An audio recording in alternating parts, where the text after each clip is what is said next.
I'm coming to find out you didn't ask enough questions. You know, you go in trusting. So you see after that why you need to do your research, because you shouldn't have to waste your money and still have to tolerate your teeth. Okay, so obviously I saw on your x-rays right off the bat, even before we spoke to Rodney, you have a snap-on denture. How long have you been wearing your snap-on denture? About a year, a little over a year. A little over a year. Okay, got it. It has never snapped on. The snap-in denture never fit properly. It's supposed to be snap-in, but it's not. Okay. It's removable. Okay. So when did you? So you've been experiencing issues ever since the beginning. Now, are they done yet? Are they? We left them. Oh. Okay, got it. And where did you get this done? Okay. Which location? Up here on Beltline and. Okay, the one in Addison. Correct. Okay, I'm familiar with that. Okay, cool. All right, so what is it that you're looking for now? I know Rodney had mentioned earlier that you were interested in potentially something that's permanent, that's fixed into place. Obviously with the snap-on denture, that's something that's removable and that snaps in. Are you looking at a permanent solution because like you're not happy with what you have right now, or was that something you always wanted at the beginning? That's what we went in to get. Okay, so when they were describing the product, there was just a little miscommunication. This was a make-do. The way the implants were in there, they said it wound up, she's no candidate for the screw-in. Really? Okay, they told you that?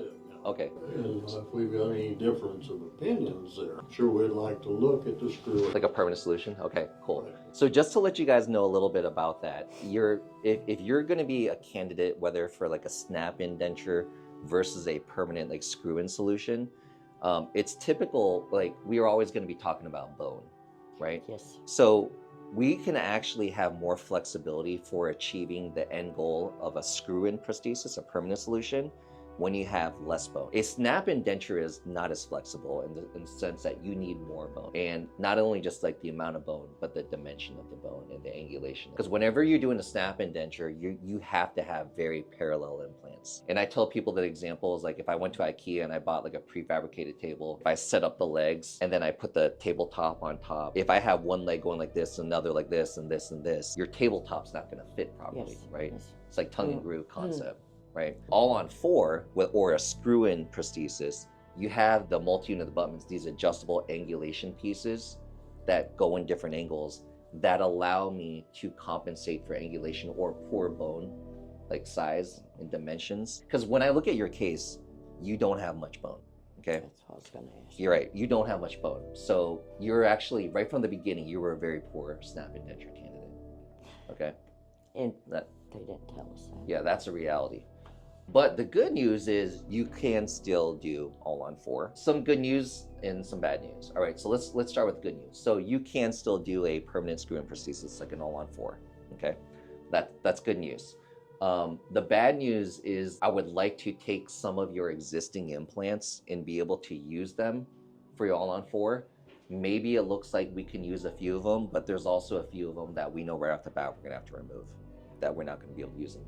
And in fact, they're actually kind of in the way of the implants that we need to place. So the issue is that it's not about the number of implants we place, it's about where we're placing them. Yeah. So we need to get the proper spread of the implants in the right corners. So if I go back to my example of, let's say we have a rectangular dining table. We know that the best place to place those legs, if you and I are like gonna make a dinner table together, we wanna put them at the corners. Right? Imagine we have rowdy kids and they're gonna be jumping up and down on that table. I have a 2- and 4-year-old, but if they're jumping on each end of the table over and over and playing, where we need that support is on the corners. If we stick all the legs more closer towards the center and our kids are jumping up and down, number one, we're gonna be worried, provided we have a nice, thick, good quality surface, if it's oak, the tabletop's not gonna break. But unfortunately, the plates and the bolts and the hardware connecting the legs to the underside of the table, if we create too much of a cantilever and we're jumping up and down on the sides, over time it's going to stress those parts and the table will fail. Similarly, when you're biting up and down and you're putting all that force chewing on your back teeth, what's going to happen is your hardware is going to fail between the actual implant, the multi-unit abutment, and your teeth, the prosthesis, okay? So why I say that is that we need to place implants where they need to be. Some of those implants right now are actually even obstructing us from achieving that. Looks like we might be able to save 1 or 2, but several of them will have to come out also. Okay? But the good news is, despite the fact that you do have little bone, you can still get a permanent solution. Okay? Only these have to come out just because.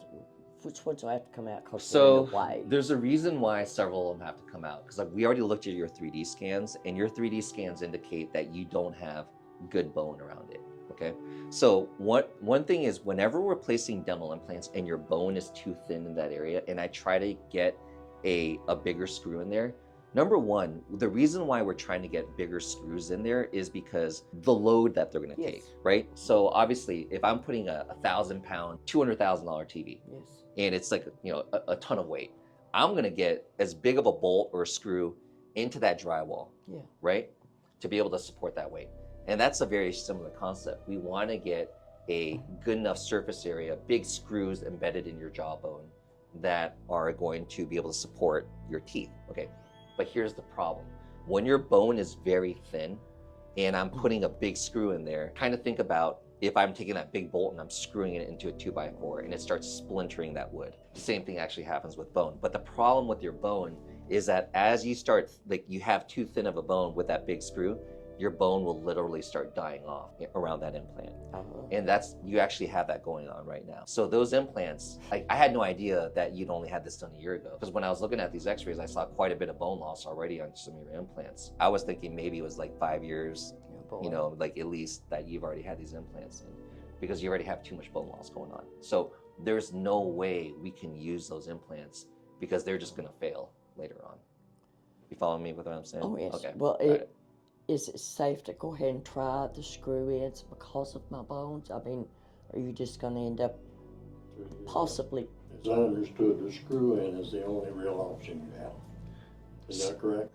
So the problem, what kills me about snap-in dentures is that even when you execute as well as you can to make sure that those implants are placed as parallel as possible, the problem then lies in just like the experience of using a snap-in denture. It is only like as good as, you know, your bone or the hardware allows us it to be. Yes. So every time we've seen a patient go from a snap-in denture to an all-on-4, it is a world of a different experience. Unfortunately, have seen this happen quite a bit where patients are getting these snap-in dentures and they're just not happy with the result. You know, even at our practice, you know, having practiced 13 years and then even in residency, I did my first snap-in denture in 2009. I always try to like set expectations with snap-in dentures because you got several options. You got your all-on-4, you know, permanent screw-in. You got your snap-in denture, you got a regular denture. And I tell people for an upper, a snap-in denture is not that different from a regular denture. So it's kind of like, what was the point of investing all that money if it's not that different from a regular denture? You know? It's a good point. Yeah. I could live with it not being snap-in. I mean, I have for a year. But if it, you know, if you could make this one fit better or... As I'm understanding, Yeah. she is the best candidate for the screw-in placement. Yeah. That's...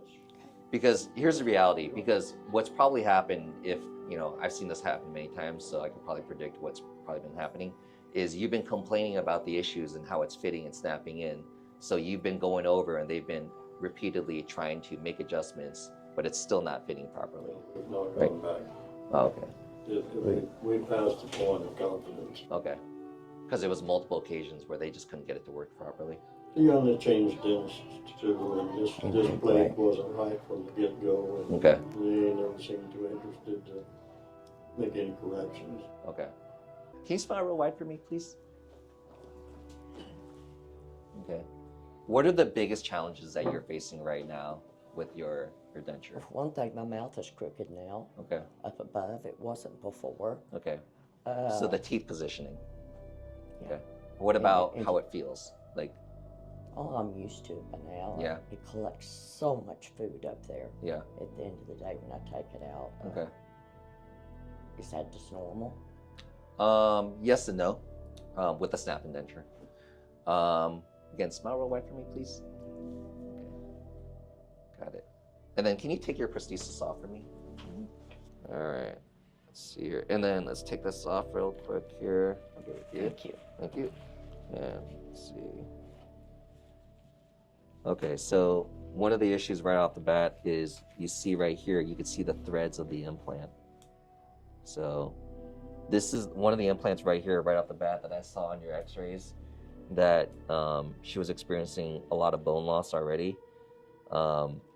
We have very poor gum quality around that area. Also right here, she's experiencing the same issue.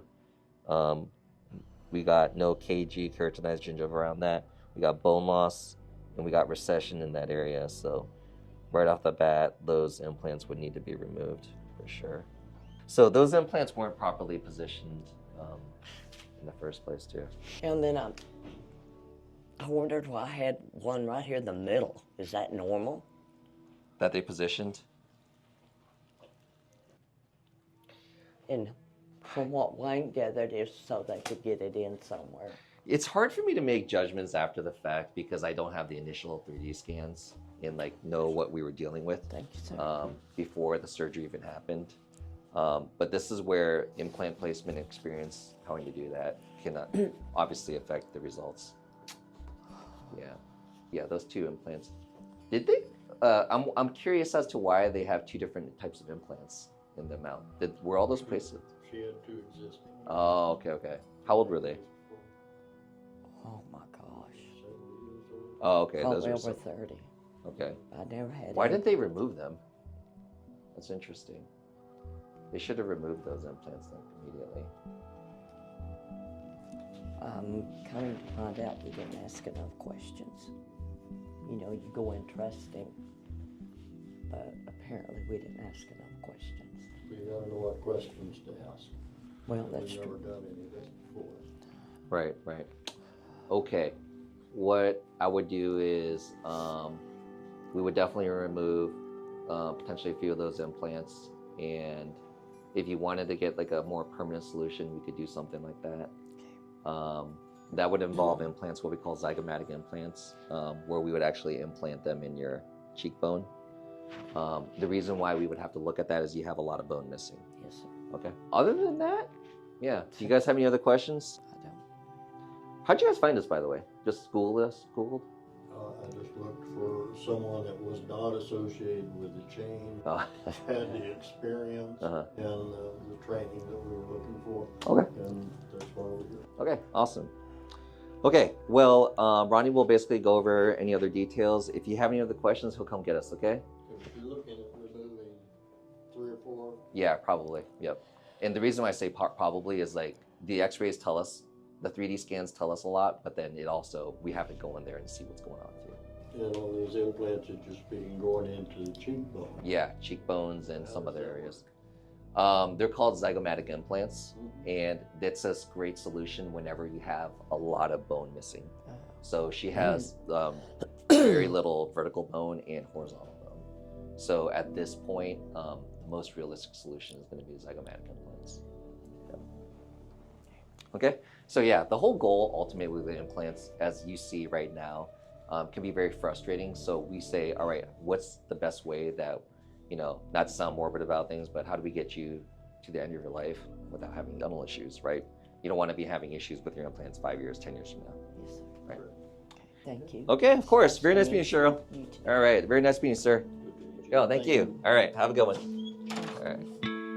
And this is why it is absolutely essential, I cannot stress this enough, that you have to also do your own research. Fortunately, this is why we have our YouTube channel. We've created so many different videos talking about so many different aspects of whether all-on-4 dental implants or snap-on dentures.